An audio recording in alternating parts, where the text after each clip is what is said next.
conheci o Tino pessoalmente em 2015. Eu nem sei se ele se lembra disso, mas eu fui com a Lúcia Hiratsuka no salão da Finelige. Nós acabamos almoçando, tomando um café, a Lúcia, eu, Tino, mais alguns colegas, eu já não me lembro muito bem. O que eu me lembro bem dessa ocasião é que eu parei no estande da Manati e eu comprei dois livros do Tino, que foram o Cadê o Juízo do Menino e o Controle Remoto. Foram livros que me encantaram muito pela ludicidade, pela brincadeira que propõe para o leitor e de uma maneira muito bem humorada. No Salão do Livro da Fundação Nacional do Livro Infantil e Juvenil, da Finelige, no Rio de Janeiro, a Lúcia Hiratsuka estava lançando um livro, e eu não lembro agora exatamente qual o título, mas lembro dela falar com uma felicidade, com uma alegria muito grande, de como foi bacana poder contar com a Débora no projeto gráfico daquele livro. Imagina só a Lúcia, que já tem uma ideia muito grande de texto e imagem, poder ser surpreendida pelo projeto gráfico, né? Então isso foi muito importante, impactante para mim, e eu fiquei pensando ali com a pulguinha atrás da orelha, poxa, quem sabe fazer um livro com a Débora também, hein?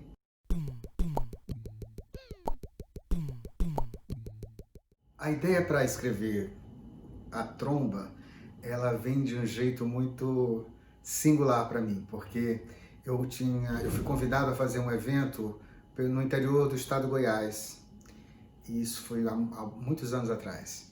E no decorrer do evento, a turma da produção acabou não me sentindo muito à vontade, sabe? Fui lá, cumpri o meu trabalho, eu tinha que contar histórias, mas foram se somando algumas coisas e que foi bem desagradável. Chegou uma hora que ficou chato pra caramba. E depois, foram uns 2, 3 dias, eu peguei um ônibus em Goiânia para voltar para Brasília. E nesse ônibus eu estava bem chateado, eu estava com a cara bem fechada, estava, como se diria no Ceará, com uma tromba, né? E poxa vida, depois de 2 dias, 3 dias fora, chegar em casa com uma tromba, a gente chega em casa com saudade, né? Eu acho que não tem um tanto disso. E aí são 2 horas de viagem, mais ou menos, às vezes um pouquinho mais, depende do trânsito. E lá naquele ônibus eu pensei, cara, eu preciso escrever, vou escrever para ver se eu tiro essa tromba da minha cara.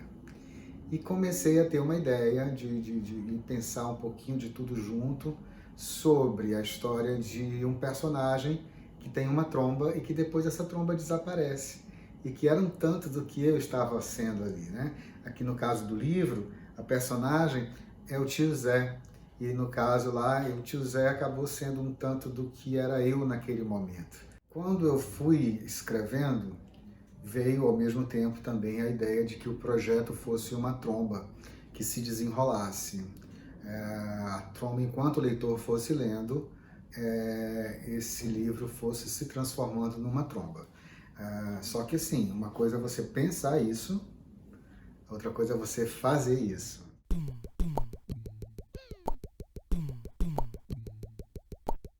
Bem, o tempo passou, eu acho que a tromba acabou visitando alguns lugares que entenderam que o formato que a gente pretendia fazer era um desafio muito grande, ou o tamanho do livro era um desafio muito grande. Era um livro que não era para livrarias, porque não cabia na estante, ia se perder ali. Tinha várias dessas coisas, tinha sempre algum impedimento. E quando eu vi, e já namorava a ideia de ter um livro com a Débora, que ela tinha lançado o Tanto Faz Tomás, pela Baba Yaga, eu disse, gente, olha só, tem uma brechinha ali.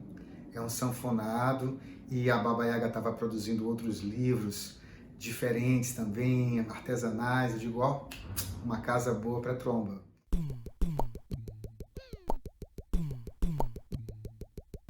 A Baba Yaga nasceu em 2016.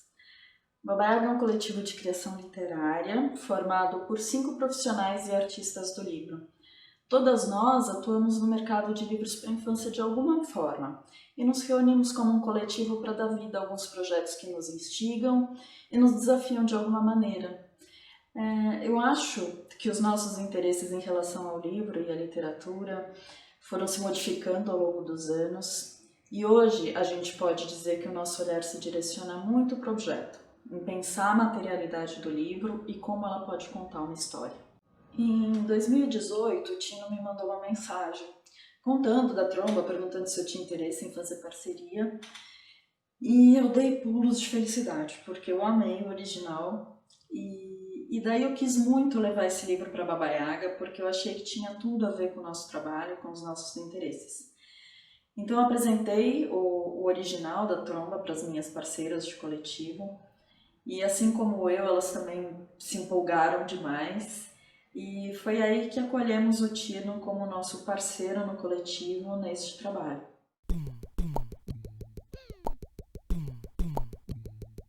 Quando eu cheguei em casa, eu tentei fazer a sanfona que caía, não conseguia, e eu tive a ajuda da Ana Paula. Ana Paula era minha esposa à época, hoje somos grandes amigos, e não tenho nenhum pudor em dizer que ela pensou nessa concertina que, invertida. Esse foi o nome que a Débora deu. Eu acho bacana, porque eu não daria um nome para isso, né? Mas uma concertina invertida era o que eu queria para o livro, mas não sabia como fazer. A Ana me deu a solução e depois a Débora aperfeiçoou. Mas a ideia veio junto, né? O texto veio junto com a ideia de fazer um livro que, ao final, o leitor fosse surpreendido por estar segurando uma tromba. As coisas são tanto assim. Esse objeto, ele foi todo pensado para atender uma criança na faixa de 7 a 9 anos. Então o formato do livro ele começou por aí, né? A largura dele é de acordo com o rosto de uma criança e o comprimento também, né? Ele tem aqui 1,10 m de papel. E o objeto ele gerou muita discussão, porque para a tromba ir caindo, à medida em que a gente lê, o texto precisa estar do lado contrário do que seria a ordem normal de leitura. Então, o primeiro movimento que as pessoas fazem quando pegam esse livro é o contrário do que deve ser. E aí nisso eu fiz 1000 estudos para tentar disciplinar essa ordem de leitura. Tá? Projetei diversos objetos, assim, um mais maluco que o outro. Né? Mas em discussão com o coletivo, nós concluímos a partir de experiências em projetos anteriores, em que a gente tentou ditar uma ordem de leitura, de que não há garantias que o leitor obedeça aquilo que a gente está propondo. Tá? Então, no final das contas, a gente percebeu que essa manipulação, esse ler de um jeito, perceber o objeto, depois reler de outro jeito, é muito legal para estimular esse leitor a adquirir mais intimidade com o papel e também para aguçar outras possíveis brincadeiras com o texto, como ler história ao contrário, por exemplo.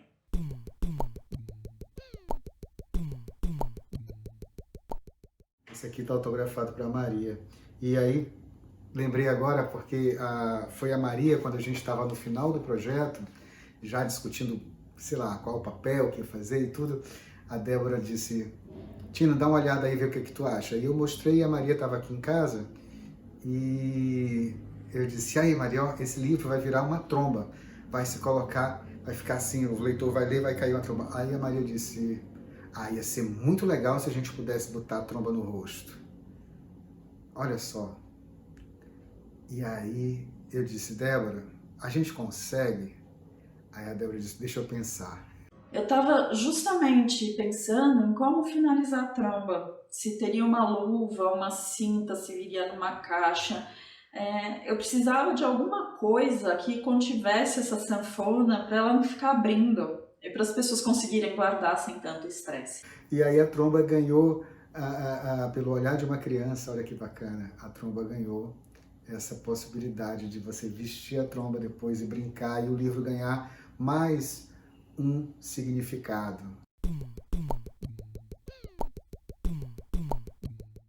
A tromba recebeu o selo Seleção, concedido pelo Cátedra Unesco de Leitura da PUC-Rio no ano de 2019. E para a gente foi um super reconhecimento, foi muito importante, uma alegria assim, imensurável ter recebido essa premiação. Primeiro porque É um prêmio concedido pela academia, então uma premiação muito séria e muito isenta. E depois, pelo fato de a Tromba ter nascido dentro de um coletivo de criação literária, em uma tiragem super pequenininha. Então, pra gente representou assim uma coisa gigantesca.